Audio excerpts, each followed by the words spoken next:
नमस्कार. ईश्वरी खूप विचार करत असते. ती अर्णवला म्हणत असते, अर्णव सर, आपल्या कर्णिकाला किडनॅप करणाऱ्या त्या बाईचा आपण तपास घेतलाच पाहिजे. अर्णव सर, आपण असं शांत बसून चालणार नाही. कारण त्या बाईने आपल्या कर्णिकाला का किडनॅप केलं? 50 लाख रुपये गेले याचं काही नाही, पण त्या बाईने कुणाच्या सांगण्यावरून हे सर्व केलं? आपल्या कर्णिकाच्या जीवावर कोण उठलंय याचा शोध घेतला पाहिजे की नाही? तेव्हा अर्णव बोलतो, मिस इंदोर, तू बोलतेस ते अगदी योग्य आहे, त्यात काहीही चुकीचं नाही, पण असं अचानक? तेव्हा लगेच ईश्वरी बोलते, अर्णव सर, मी खूप विचार केला. मला असं वाटलं होतं की आता हा विषय सोडून दिला पाहिजे, पण नाही. हा विषय जर का सोडला तर कायमच्या गोष्टी हातातून निघून जातील. त्यामागचा सूत्रधार नक्की कोण, त्याचा खरा चेहरा आपल्या समोरच येणार नाही. तेव्हा अर्णव बोलतो, मिस इंदोर, तू बोलतेस ते बरोबर आहे, पण मला तरी असं वाटतं की आपण आता या केसचा विचार नको करूया. तेव्हा ईश्वरी बोलते, नाही अर्णव सर, काहीही झालं तरी सुद्धा ही केस पुन्हा एकदा रिओपन करा. तेव्हा मात्र अर्णव बोलतो, ठीक आहे, मी पोलिसांशी बोलतो, त्यांना सांगतो की त्या बाईचा शोध घेतलाच पाहिजे. तो जो पप्या आहे ना, तो लवकरच आपल्या ताब्यात असेल. तर इकडे वल्लरी मात्र फुल घाबरलेली असते. ती स्वतःशीच म्हणत असते, नशीब नशीब त्या अर्णवने या केसचा विचार केला नाही. तो आता शांत बसलाय. पण कितीही काही झालं तरी त्या बाई जवाना मात्र मी माझे 50 लाख रुपये घेणारच. आणि जोपर्यंत मी 50 लाख रुपये घेत नाही तोपर्यंत मी शांत बसणार नाही. ती त्या बाईचा फोन लावत असते. फोन लागल्यानंतर ती बाई लगेच म्हणते, कशाला फोन केलास? काय गरज आहे फोन करायची? तेव्हा लगेच वल्लरी बोलते, जास्त शहाणपणा करू नकोस. माझे पैसे माझ्या हातात दे, लवकरात लवकर द्यायचे. तेव्हा लगेच ती बाई बोलते, अगं तू काही वेडी आहेस का? आता तू तर आमच्या नादी लागूच नकोस, आणि आमच्या नादी नाही लागलीस ना तर बरं होईल. तेव्हा मात्र वल्लरी बोलते, सहजासहजी सोडणार नाही. आता तर आवाज बंदच झाला पाहिजे. आणि एक गोष्ट लक्षात ठेवायची, पैसे जर का भेटले नाही ना तर मात्र तू संपल्यातच जमा आहेस. तेव्हा ती बाई हसायला लागते. आणि त्याच वेळेला वल्लरी बोलते, हसतेस? माझ्यावरती हसतेस? अगं त्या अर्णवने जर का केस रिओपन केली ना तर तुझी मात्र वाट लागेल, वाट. आणि तेवढ्यात तिथे अर्णवच्या मामाची एंट्री होते. अर्णवचा मामा मोठ्याने बोलतो, वल्लरी, अगं केस बद्दल काही बोलतेस का? तेव्हा लगेच वल्लरी बोलते, काही नाही. तेव्हा लगेच वल्लरी असं बोलताच मामा बोलतात, नाही, तू काहीतरी बोलत होतीस. तू कोणाशी बोलत होतीस वल्लरी? तेव्हा वल्लरी घाबरते आणि म्हणते, काय चाललंय तुमचं? तुम्ही माझी फेर तपासणी घेताय का? हे बघा, आत्ताच्या आता गप्प बसा आणि प्लीज मला उगाचच त्रास देऊ नका. आणि वल्लरी तिथून तावातावात निघून जाते. तेव्हा मात्र अर्णवचा मामा स्वतःशीच बोलतो, कुठेतरी काहीतरी पाणी मुरतंय. नक्कीच कुठेतरी काहीतरी घोटाळा आहे, पण आता तो घोटाळा कसा शोधून काढायचा हेच कळत नाही. तेवढ्यात मात्र अर्णव तिथे आलेला असतो आणि अर्णव बोलतो, मामा मामा, अरे मी सिंदूर ऐकतच नाही. तिचं असं म्हणणं आहे की लवकरात लवकर आपण ती केस ओपन करायची. तेव्हा लगेच मामा बोलतो, कसली केस? तेव्हा अर्णव बोलतो, काल आपले जे 50 लाख रुपये गेलेत ना, ती केस. तेव्हा मात्र मामा बोलतो, अर्णव, ईश्वरी बोलतेय ते खरंच आहे, आपण ती केस हलक्यात घ्यायला नको. अरे आपल्या करुणूला कुणी किडनॅप केलं हे आपल्याला कळलंच पाहिजे. तेव्हा मात्र अर्णव बोलतो, खरंच तुला असं वाटतंय मामा? तेव्हा लगेच संजय मामा बोलतो, हो, मला तर असंच वाटतं. आणि तो स्वतःशीच बोलतो, वल्लरी, नशीब समजायचं की तुझा याच्याशी काही संबंध नसेल, अशीच मी देवाजवळ प्रार्थना करतो. पण जर का तुझा या सर्व गोष्टींशी संबंध असेल ना तर मात्र या वेळेला तुला ईश्वरी सोडणार नाही. या वेळेला ईश्वरी तुला तुझी लायकी दाखवेलच. तर इकडे अर्णवने इन्स्पेक्टर साहेबांना फोन केलेला असतो आणि सगळं काही सांगितलेलं असतं. तेव्हा लगेच इन्स्पेक्टर साहेब बोलतात, अर्णव राजे शिर्के, तुम्ही काळजी करू नका, मी सगळं काही व्यवस्थित करतो, तुम्हाला काळजी करायची गरज नाही. मी त्या बाईला आणि त्या पप्याला पुढच्या 24 तासात तुमच्या समोर हजर करतो. तेव्हा मात्र अर्णव बोलतो, थँक्यू सो मच इन्स्पेक्टर साहेब, तुमचे आभार कसे मानू तेच मला कळत नाही. तेव्हा इन्स्पेक्टर साहेब बोलतात, काय बोलताय तुम्ही अर्णव राजे शिर्के? अहो, आमचे आभार मानायची गरजच काय? आम्ही तर आमचं काम करतोय आणि यात काही चुकीचं आहे असं आम्हाला तरी वाटत नाही. त्यामुळे प्लीज प्लीज तुम्ही अजिबात काहीही चिंता करू नका, आम्ही सगळं काही व्यवस्थित करू. इकडे अर्णवने फोन ठेवलेला असतो आणि त्यावेळेला वल्लरी अर्णवला विचारते, अर्णव अरे काय चाललंय तुझं? तेव्हा लगेच अर्णव बोलतो, काही नाही. तेव्हा लगेच वल्लरी बोलते, अरे तू तर पोलिसांशी बोलत होतास ना? तेवढ्यात मात्र संजय मामा बोलतात, हो मी पोलिसांशीच बोलत होतो. आणि खरं सांगू का वल्लरी, सगळ्याच गोष्टी तुझ्या कानावरती घालायला पाहिजेत का अर्णवनी?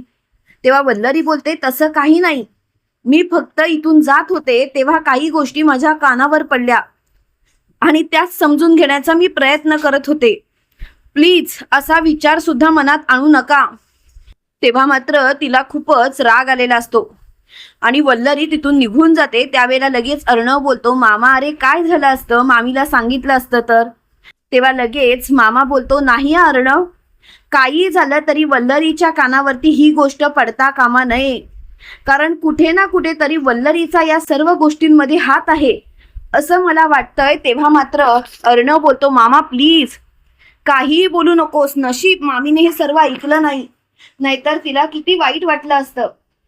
तेव्हा लगेच मामा मोठ्याने बोलतो, काही वाईट वाटलं नसतं अर्णव. अर्णव मला सुद्धा असंच वाटतं की वल्लरीचा या सर्व गोष्टींमध्ये हात नसावा, पण जेव्हा हात असेल ना तेव्हा मात्र सगळ्या गोष्टी सर्वांसमोर येतीलच. तेव्हा मात्र अर्णव चकित पडलेला असतो. इकडे ईश्वरी मात्र खूप विचार करत असते. तेव्हा अर्णव तिच्या जवळ येतो आणि तिला म्हणतो, ईश्वरी शांत हो, कशाला एवढी हायपर होतेस? तेव्हा ईश्वरी बोलते, खरं सांगू अर्णव सर, जोपर्यंत या सर्व गोष्टी माझ्या समोर येत नाहीत त्याही सत्यासोबत तोपर्यंत मी शांत नाही बसू शकत. अर्णव सर, काही झालं तरी सगळ्या गोष्टींचा पर्दाफाश व्हायलाच पाहिजे. तेव्हा मात्र अर्णव बोलतो, होतील सगळ्या गोष्टींचा पर्दाफाश होईल, तुला काळजी करायची गरज नाही, सगळं काही नीट होईल, तू प्लीज स्वतःला शांत ठेव. तेव्हा मात्र ईश्वरी बोलते, अर्णव सर तुम्हाला खरंच वाटतं सगळ्या गोष्टी नीट होतील? अर्णव सर तसं जर का झालं ना तर बरं होईल, नाहीतर सगळं काही उद्ध्वस्त होऊन जाईल. तेव्हा मात्र अर्णव बोलतो, काही उद्ध्वस्त होणार नाही, सगळं काही नीटच होणार याची मला खात्री आहे आणि काहीही काळजी करायची गरज नाही आहे. तेव्हा मात्र ईश्वरी त्याच्याकडे बघतच राहते. तेवढ्यात इन्स्पेक्टर साहेबांचा फोन अर्णवला आलेला असतो.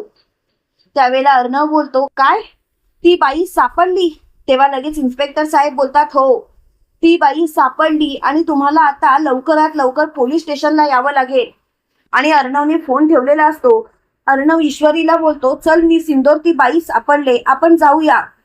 आणि अर्णव, ईश्वरी आणि मामा पोलीस स्टेशनला आलेले असतात.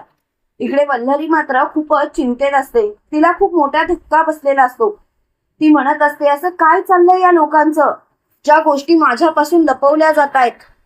तेवढ्यात मात्र तिथे आकाश आलेला असतो आणि आकाश वल्लरीला बोलतो, मम्मा काय झालं? मम्मा बोल ना, काय झालं? तेव्हा लगेच वल्लरी बोलते, काही नाही, अरे यांचं काय चालू आहे ना तेच मला समजत नाहीये, कळतच नाहीये. तेवढ्यात मात्र आकाश बोलतो, प्लीज मम्मा नको त्या गोष्टींकडे लक्षच देऊ नकोस ना, कशाला उगाच नको त्या गोष्टींकडे लक्ष देतोस? आणि तसंही या सर्व गोष्टी आता सोडून टाक, कोणत्याच गोष्टींचा विचार करायची गरजच नाही. तेव्हा मात्र तिची खूपच चिडचिड झालेली असते. वल्लरी खूप चिडचिड करत असते आणि त्याच वेळेला लगेच मोठ्यानी आकाश बोलतो, मम्मा प्लीज जरा शांत हो. आणि आकाश तिथून निघून गेलेला असतो. त्यावेळेला वल्लरी बोलते, तुला काय बोलायला जातंय रे शांत हो म्हणून? इथे माझी काय अवस्था झाली ना हे मी तुला सांगूच शकत नाही. अरे ते जर का तुला समजलं ना तर मात्र मी उद्ध्वस्त होईल. इकडे अर्णव, ईश्वरी आणि मामा पोलीस स्टेशन मध्ये आलेले असतात. त्या बाईची इन्स्पेक्टर साहेब कसून चौकशी करत असतात. तेव्हा मात्र इन्स्पेक्टर साहेब म्हणत असतात, काय झालंय सांगशील का? हे सर्व तुला कोणी करायला सांगितलं? आणि तुझ्या त्या पप्याला सुद्धा मी शोधणारच आहे. तेव्हा ती बाई बोलते, हे बघा साहेब, हा तर आमचा रोजचा धंदा आहे साहेब, हे मी कोणाच्याच सांगण्यावरून केलं नाही. तेव्हा मात्र अर्णव बोलतोय, गप्प बस, अगं 50 लाख काय, तुला 1 कोटी देईन पण मला त्या सूत्रधारचं नाव कळलंच पाहिजे. तेव्हा मात्र त्या बाईचे डोळे फिरतात आणि ती बाई बोलते, अहो ती वल्लरी आहे ना, वल्लरी, तिने सांगितलं हे सर्व मला करायला. तेव्हा मात्र अर्णव ईश्वरीकडे बघतच राहतो आणि मामाला मात्र मोठा धक्का बसतो आणि मामा बोलतो, अर्णव अर्णव मी तुला बोललो होतो ना कुठेतरी काहीतरी पाणी मुरतंय. अर्णव तेच मी तुला सांगत होतो. नक्कीच वल्लरीचा या सर्व गोष्टींमागे हात आहे, पण तू मात्र माझ्यावरती विश्वासच ठेवला नाहीस. अर्णव बघितलं शेवटी काय झालं ते. तेव्हा मात्र अर्णवची खूपच चिडचिड झालेली असते. अर्णव बोलतो, पण मामीने हे सर्व का केलं. तेव्हा ईश्वरी बोलते, अर्णव सर, मामीनी हे सर्व का केलं म्हणजे मामीनी हे सर्व केलं फक्त आणि फक्त मला त्रास देण्यासाठी. कारण त्यांना अंजली ताईंच्या नजरेतून मला पाडायचं होतं. काहीही झालं तरी त्या घरात माझं जे काही अस्तित्व आहे ते अस्तित्व त्यांना पूर्णपणे उद्ध्वस्त करायचं होतं. तेव्हा मात्र संजय मामा बोलतात, हो अर्णव हो, वल्लरीचं हेच काम होतं आणि वल्लरीला हेच करायचं होतं. तेव्हा मात्र अर्णव बोलतो, पण या वेळेला मी मामीला माफ करणार नाही. या वेळेला मी मामीला तिची लायकी दाखवणारच आणि त्याशिवाय मी शांत बसणार नाही. तेव्हा मात्र तिची खूपच चिडचिड झालेली असते. त्यावेळेला लगेच ईश्वरी मोठ्याने बोलते, पुरे झालं आता. आता काही झालं तरी सुद्धा मी हे सर्व उद्ध्वस्त करणार आणि मला आता या सर्व गोष्टींचा विचारच करायचा नाहीये. तेवढ्यात मात्र इकडे अर्णवने मामाला सांगितलेलं असतं, मामा आता मात्र मला माफ कर, पण मी वल्लरी मामीला पोलिसांच्या ताब्यात देणारच. तेव्हा मामा बोलतो, अर्णव तुला जे करायचंय ते कर. अरे ती बाई असं काहीतरी करू शकते असं मला कधीच वाटलं नव्हतं, पण आता मात्र तिला शिक्षा करच. इकडे आपल्याला असं पाहायला मिळतं, वल्लरी हॉलमध्ये बसलेली असते. त्यावेळेला अर्णव, ईश्वरी आणि मामा घरात आलेले असतात. तेव्हा मात्र वल्लरी लगेच बोलते, अर्णव अरे कुठे एवढे गेला होता घाई गडबडीत. तिथे अंजली, आजी, आकाश सुद्धा आलेले असतात. त्यावेळेला लगेच अर्णव काहीच बोलत नाही. वल्लरी बोलते, अर्णव अरे मी तुला काहीतरी विचारते, काय चाललंय तुमच्या तिघांचं आणि तुम्ही असे घाई गडबडीत कुठे जाता. मी काही विचारलं तर मला सांगत सुद्धा नाही. तेव्हा लगेच अर्णव बोलतो, का तुला सांगायच्या प्रत्येक गोष्टी. कोण एवढी लागून गेलीस तू. का तुला कोणत्या गोष्टी उघड होतील याची भीती वाटतेय मामी. तेव्हा मात्र वल्लरी चांगलीच चपापते. तिला काय बोलावं तेच कळत नाही. वल्लरी लगेच बोलते, काय बोलतोयस तू अर्णव. अर्णव तुझ्या मामीशी बोलण्याची ही पद्धत कोणती. तेव्हा मात्र अर्णव बोलतो, आता फक्त बोलतोय. मला तर खरं तर तुझं थोबाड फुडावंसं वाटतंय. एवढ्या खालच्या थराला उतरलीस तू, एवढ्या खालच्या थराला. त्यावेळेला आजी बोलते, अर्णव काय चाललंय. अरे कसं बोलतोस तू तिच्याशी. त्यावेळेला लगेच मामा बोलतो, आई आई शांत हो. अर्णव जे काही बोलतोय ना ते आज बोलण्यासाठी त्याला प्रवृत्त वल्लरीनेच केलंय.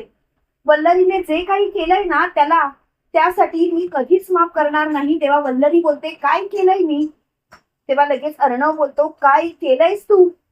तू जे केलंयस ना ते जेव्हा या सर्वांना कळेल तेव्हा मात्र या सगळ्यांची वाचाच बसेल. अगं तू विचारच करू शकत नाहीस की तू काय केलंयस ते. तेव्हा मात्र वल्लरी बोलते, हे बघ अर्णव, उगाच बिनबुडाचे आरोप माझ्यावरती करू नकोस.